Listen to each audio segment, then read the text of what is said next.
Hi, I'm Zach Stewart. Laura Hotchkiss. And I'm Daniel Kvoras. On this podcast, we improvise in character as hosts of a morning radio show in a fictional country called the Driftwood Isles. Everything we say is made up, and none of the events, people, or places are real. It's that simple. Now enjoy this episode of Good Morning Driftwood.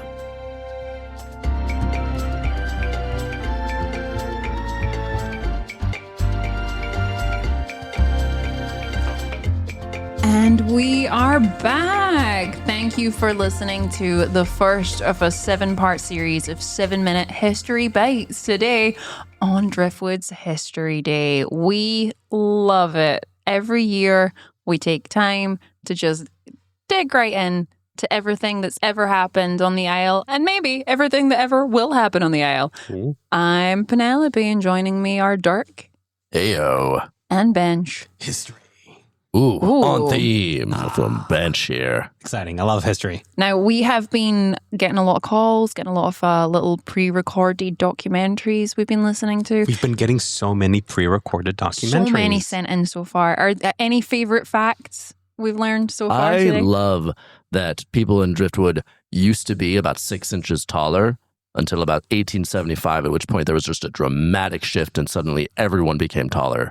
And it's unexplained. I think that's fascinating. And the fact that, I mean, my first guess was, were all the measuring tapes wrong? Yeah. But they say no. They checked that, apparently. And that wasn't the case. I have heard that it's actually just citrus. They've just introduced citrus and like vitamin C, so everyone got Everyone just shot up. Yeah, immediately. Mm-hmm. Yeah. You got a That favorite? tracks. You got a favorite fact there, Ben? Oh, yes. The first ship that got to Driftwood Island was really, really big. I assumed it would have been small because stuff is smaller in old times because people used to be shorter in old times pre-1875, so they wouldn't have needed as big ships. But it was interesting that, no, it was a big ship. You know, we actually don't know how, I mean, all the documents say it was big, but because the people were smaller, maybe it's like the thing when you're a kid and you see an adult and like, they're huge, and then they're That's like, true. they're 5'4".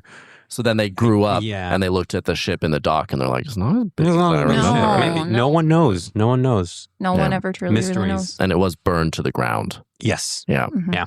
That was the custom back in the day. Yeah. You have a ship, you get to a place, you burn it to It's the like ground. we move forward in life. Exactly. We have to burn our past to the ground. And in honor of burning our past to the ground, we have a special guest. We do indeed. You've been hearing from her all morning. You'll hear from her all afternoon as we go on to the 24-hour History Day radioathon. You know how it is, people. We take this real seriously. But joining us once more on the line, Caroline, are you there? Caroline Gesundheit. I'm there. I'm having a fantastic morning. Thank you for having me. Our pleasure, Caroline. Honestly, Caroline Gesundheit, the chief curator at the Driftwood Museum, we are so excited to have you. You are just a fountain of all knowledge. Oh, thank you for saying that. I believe it too, but it's nice hearing someone else say You it. believe you are a fountain of knowledge? Yes. That's the And it's confidence true. I want in a chief curator. You know, that chief holds some significance. And I hear people are gunning for that chief position as well. You're under curators.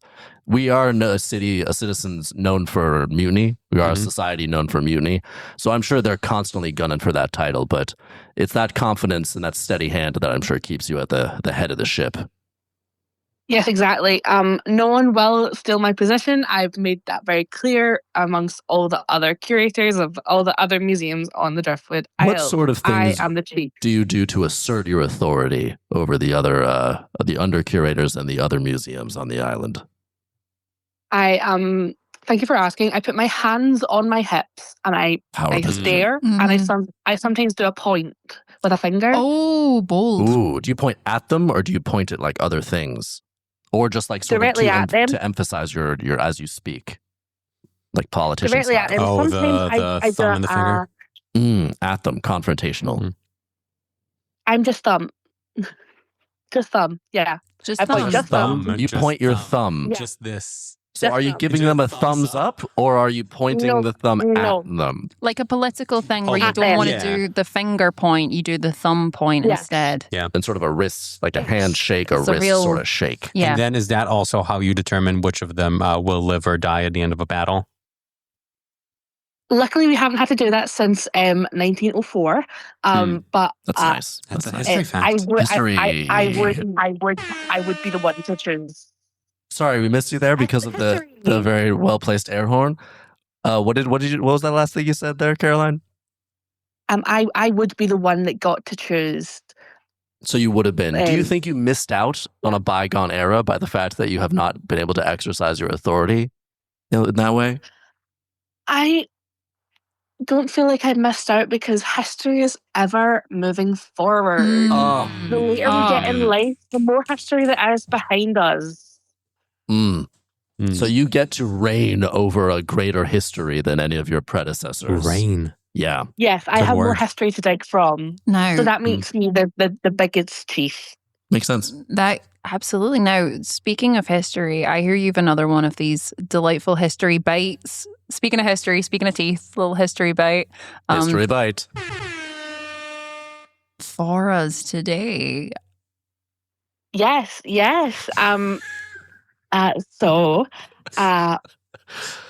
She's all Caroline. One thing I'll say of her, she's always ready to deliver another history bite. She's got so many history. Oh, she's got so many little history bites up her sleeve. I can't get enough of all those bites all day. Caroline, in addition to this being History Day, I hear that it's your birthday. Is that right? Well, my birthday isn't as important as History Day, so I haven't mentioned it, but it is. Yes, it is. Caroline, I can't believe you didn't tell us this, but how humble, and that really shows how much you value history. It's been destined. It feels like, people who have their birthday on Christmas and they're like, I don't want to overshadow. I mean, absolutely. But like, they don't want to overshadow the sort of festivities happening with their own birthday. Like, that is a humbleness. And I would argue History Day more important than any religious holiday. Yeah. You can throw any religious holiday at me. It's kind of all of the holidays because all of the holidays are in reference to something historical. So History Day really just clicking my finger again. Which kind of makes you like God. People. Sorry, what did you say? I'm so happy to be around like-minded people. There you go. You guys understand that History Day is the most important day. Yeah, and in that framework, you are basically God. I wouldn't say that, but if you want to say that, that's okay. Okay. But history speaking, I'm Caroline Gesundheit. Sure. But you could be Caroline Gesundheit / the Lord Caroline Gesundheit. Dirk, I'm so one moment, Caroline. One moment. Dirk. You please don't make another day out of a caller. Like, you can. I really like raising people up. There's no room in the pantheon. Important. There's no room in the pantheon. There's too many gods. We could commission another bust. Oh, no. The bust budget is bust, okay? The bust budget's bust. Okay, I just want to take a moment to give you some credit for that wordplay. Thank you. Benny, good job. Thank you. Caroline, you'd like a bust of yourself to be made out of marble and put in our hallway for all time, wouldn't you? Caroline, you don't have to go along with this, honestly. Our Hall of Lords. Well, I have a bust of myself in my own museum, so I don't think a second one is necessary. I'm sorry. So you are the curator of the Driftwood Museum, Historical Museum. You have your own museum as well. Well, I refer to the Driftwood Museum as my museum because I'm there like 24/7. I see. Yeah. You could. I feel like you should have your own wing of the museum, just like to yourself. Just like, hey, this is the curator. This is the museum of her life. One day, when I die. One second, Caroline. 1 second. Dirk, you are just in a different way, just trying to make her like become some sort of god or lord, like a museum. You're building a palace. You have so many altars in your house. She knows so much, and I'm looking for guidance here. I feel like maybe she could be the answer. Yeah. No one in the past was. None of the previous lords worked out. Yeah. No, I get it. There are some restraining orders. Caroline is great. I get it. Super fun. Brilliant at a party. Okay. We all love her. Power poses. But like, please, just we gotta get some history facts for the listeners. We cannot raise her to Lord state. We cannot. I'm not gonna write another Bible. Yep. Well, hey, Caroline. Caroline. Hey, Caroline. Hi. I just ticked over some tomes. If I do become God, I have to give up the chief curator title, and I don't want to do that. No, that makes total sense. You have fought for that. That is such an illustrious position. I get it. Yeah. So I think I'll stay as I am. If that's okay. No, absolutely. This is not a call today to get you to agree to, I don't know, have a Bible written about you or songs. I just feel like every segment we've done today started with Dirk trying to write a Bible about me. So I just, I feel like he does that. Love a Bible. Yeah. Love a good Bible. Yeah. But hey, you said that you had a couple more history bites for us. Nom, nom, nom. Yep. Nom, nom, nom, nom, nom. Let's get a little history bite out of Caroline, Chief Curator at the Driftwood Museum. History. So that's really scary. I'm so sorry, Caroline. Every time I go, it's just Dirk has got the button, and Dirk loves the button. She is. I guess she's a woman of learnedness and history and books. So she's a quieter soul, and the air horn might be a little much. I apologize. Reminds me of the cannons on the first ever ship that got to the Driftwood Isles. Then I would think you would like it. Almost exactly like that. Anyway, history. I restrained myself that time. Go on. Thank you. So, pre-Dublin, there was a currency that was floating around for a while. It was called the Driftic Yarb. And the Driftic Yarb, there were 100 coins going from 1 to 100.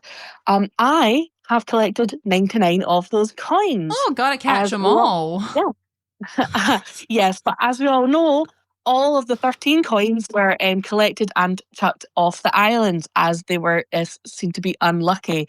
But something we have found recently, this is a scoop. This is a really exciting scoop. You can air for now, if you'd like. History scoop. I prepared myself for that one, so that was okay. Well done, Caroline. You learn from the past. Thank you. I do. And we all learn from the past. Anyway, history. A 13 Driftic Yarb coin has floated onto a beach. Yes. A beach? It floated onto a beach. A beach? No specific beach? No one has been... it's in the Driftic Isles, but none of us have been allowed to know where it is because we will all scramble to it. We heard it's currently under police investigation because, as we all know, they are extremely unlucky. And so no one wants to touch it? No, everyone's too scared to touch it, yes. But it would complete my collection. So that's sort of where I am. Oh, so it's almost... I don't know if I should... I was going to make a suggestion. It's almost as if you need someone, I don't know, like a follower, like someone who believes in the cause to... Like a prophet. Yeah, to like go and do this, like a... Deliver you from this, these troubles you have, if you will. Assist in some way. Someone who will be like your avatar on that beach. Someone to sacrifice themselves for the greater good of completing Caroline, I'm not sure what Bench and Penny are talking about. Unrelatedly, if you need that coin, I will get that coin for you, and I would like to know what sort of historical superpowers you will then bestow upon me as your loyal follower. Unrelatedly. What's that, Bench? Nothing. You said the word unrelatedly. Yeah, you guys were rambling on about something, and then I got an idea independently of that. It felt completely independent, that idea. Yeah. Anyway, history. So, if I end up owning that coin, my collection will be complete, but I may be cursed for the rest of eternity. Surely someone of your immense power would be able to reverse such a curse. And if someone devoted to you retrieved that coin for you and gave it to you, presumably you would be very grateful. Am I right? Am I right, Caroline? Dirk, I don't know how to say this. I don't have powers. I just curate things for museums. Caroline, can I just say, a lot of people are saying that knowledge is power. And you're very smart. Good point, Bench. Yeah. I'm glad you agree with me. Also, curating is kind of like deciding. It's the decider. It's the person who says, this is good. We will put this in the museum. This is bad history. We don't need this. So you're kind of making godlike decisions every single day. And while we're on it, can you tell us about a few of those things you've decided were bad history? Yes. Oh, of course. Shells. Shells. All shells Yeah. or specific shells? I forgot who it was, but someone just brought out a bucket full of shells, and I said, "This is bad history." Yeah, no, I get it. Because What can they really I think tell they you? came from a restaurant. You think they came from a restaurant? Yeah, I'm sure they were mussels. Oh, Oh. yeah. Those aren't Yes. shells. Those don't count. I thought it was from the Shell Shack. Shell Shack, you guys haven't been to If the they Shell were Shack? from the shell shack, you should have gobbled up those mussels because they're tasty down there. Yeah. Great shells, crunchy. Unless they were leftover shells, in which case, gross. They were straight up empty shells. Gross. And it's mean Someone because had gobbled the shells. yeah, it's mean as well because That makes sense. you probably would have loved a little bucket of mussels, like a little Yeah. tasty bucket treat. of Some people have referred to me as a bucket again, of mussels in the past. Who has referred to you, Dirk, as a bucket of mussels in the I past? can't recall specifically, but it definitely Dirk. happened. I swear, if you pull your journal out and start recalling specifically with dates and times I again, feel like you I know will exactly who said be. that Yeah, to you and you when. 100% know. It was Jeremiah Carruthers III. I knew it. Yep.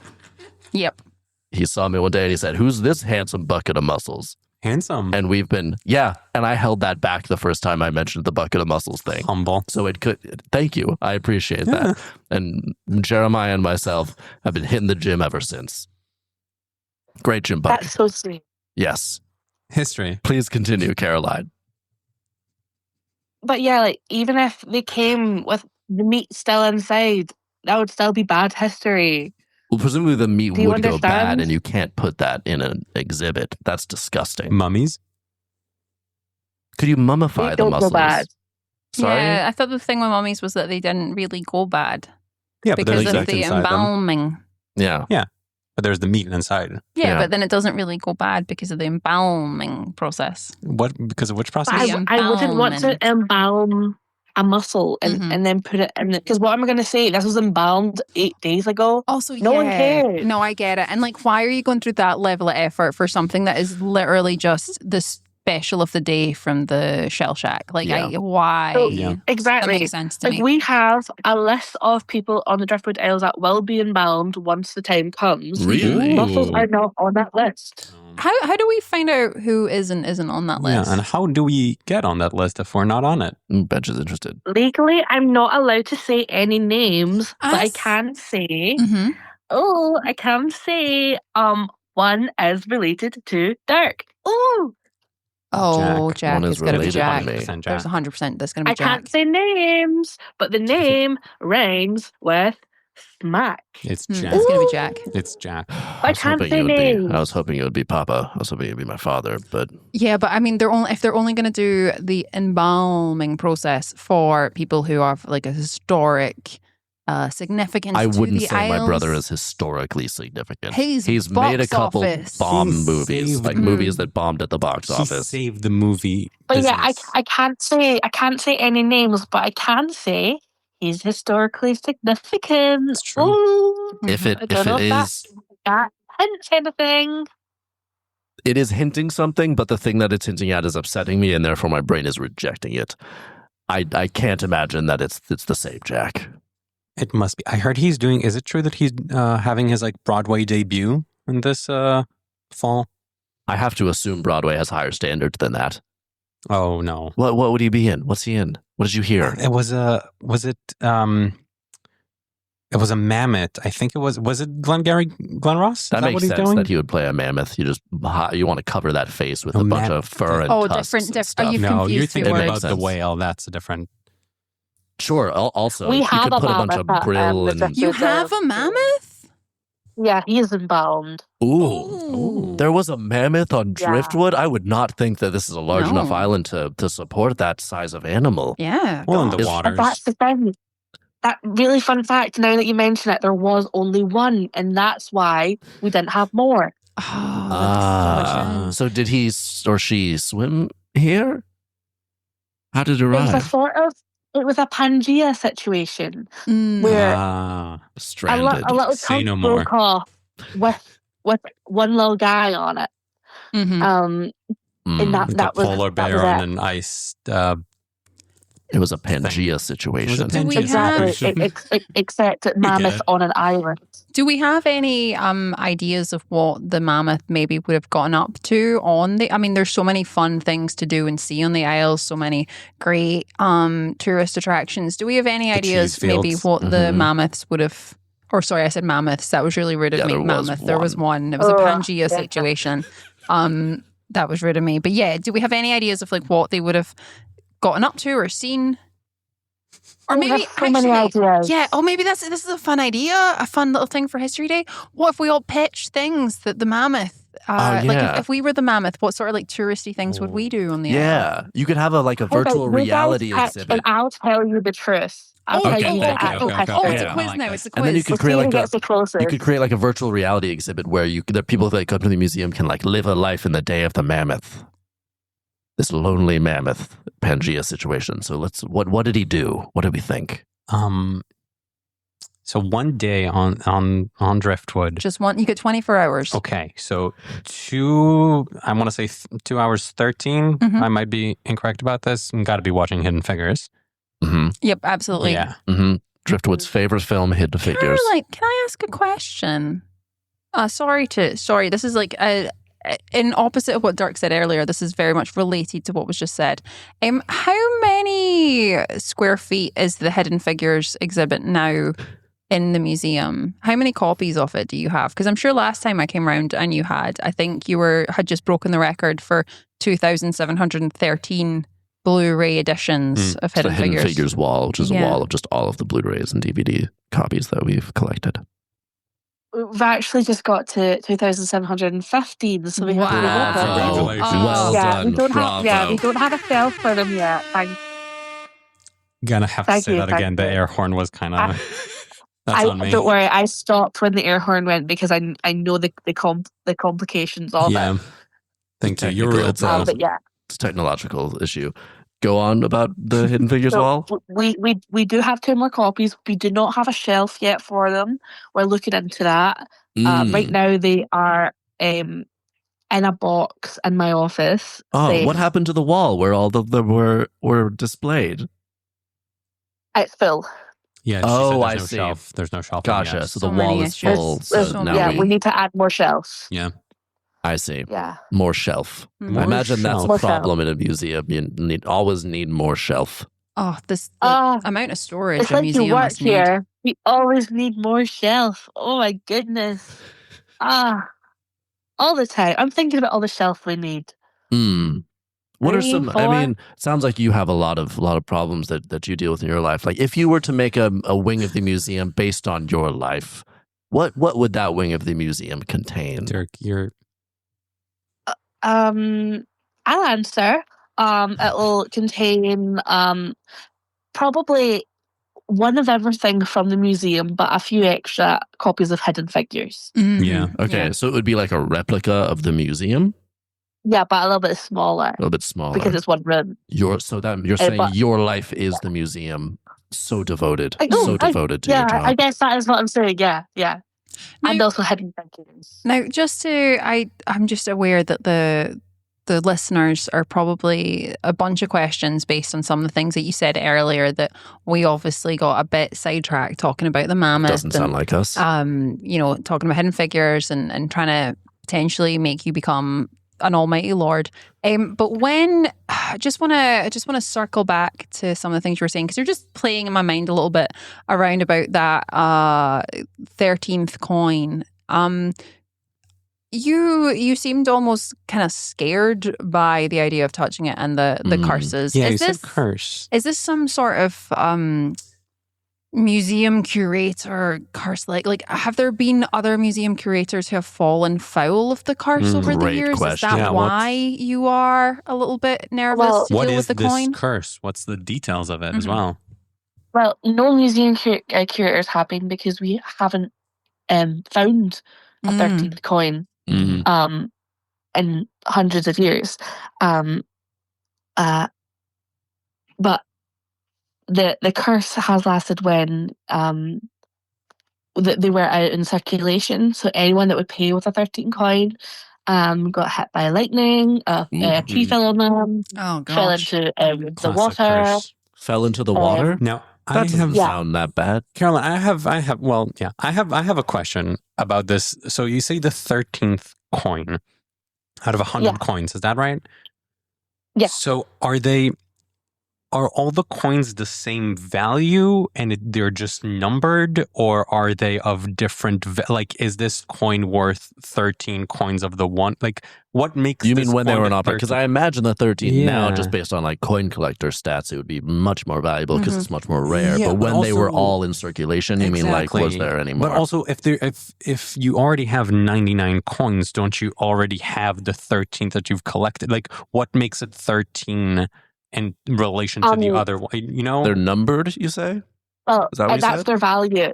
Yeah, Oh, it that's is their their value. value. It is their value. the one that's value worth 13 From 1 to value. 100. Yeah. Got it. Okay, so then the person if who you were has the tipping 100... someone, Sorry, go on. if you were tipping someone and they had really good service, you'd give them 100 because that's good. If you had, like, Wow, you fine tip service, 100. yeah, no, that's good service. Good, Caroline, you're such a nice 63, person. 64. Thank you. I mean, the level that you tip, like, I don't think I've ever seen Dirk tip more than a 6 or a 7. You know? Well, I've never received service deserving of greater than a 6 or a 7. Yeah, I mean, but like Caroline's over here just like laying down 100, and these aren't even common circulation. Well, she's so benevolent. She is so giving. She's so kind to all of her followers and people that it makes sense that she has that sort of generosity. I'm merely a peon under her beautiful umbrella of benevolence and museum curation. Thank you, Dirk. Praise be. We can't do that. That's like Dirk. a half step too far. Dirk, it was nice and complimentary, Caroline, and then you added that, and that took Caroline, it to a different place. 1 second, Caroline. Just one second. Yeah, of course. And we got to do this quick because it is quiet on there while we do this sidebar.